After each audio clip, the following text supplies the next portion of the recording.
আজ আমার মা একটি দারুণ জিনিস করছে, তা হলো সাবুর পায়েস। এখানে সাবুগুলো দেখুন জলে ভিজিয়ে নিয়েছিল, আর এখানে দুধ ফুটতে দিয়েছে গ্যাসে। এই দেখুন দুধটা ফুটে এলো, এই দুধটা ফুটে এসছে। তারপর মা ওর মধ্যে সাবুগুলোকে দিয়ে দিল।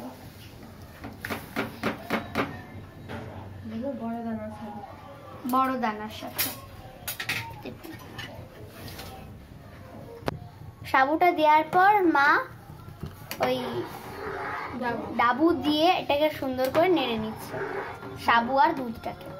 সাবুগুলো আবার ফুলে যাচ্ছে, সাবুগুলো সব ফুলে যাচ্ছে আস্তে আস্তে। আমি একটু নাড়ছি।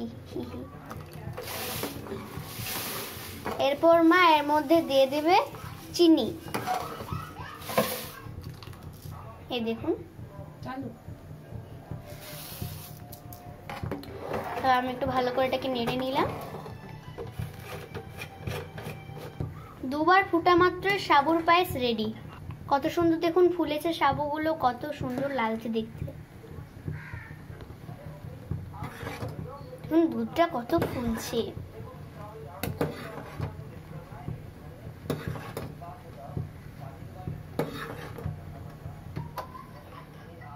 এই যে হয়ে গেছে আমাদের সাবুর পায়েস তৈরি। করতে পারবে এভাবেই কিন্তু তোমরা 2 মিনিটে সাবুর পায়েস তৈরি করতে পারবে। এবার আমরা বাটিতে বেড়ে নেব। আমার দেখুন আমার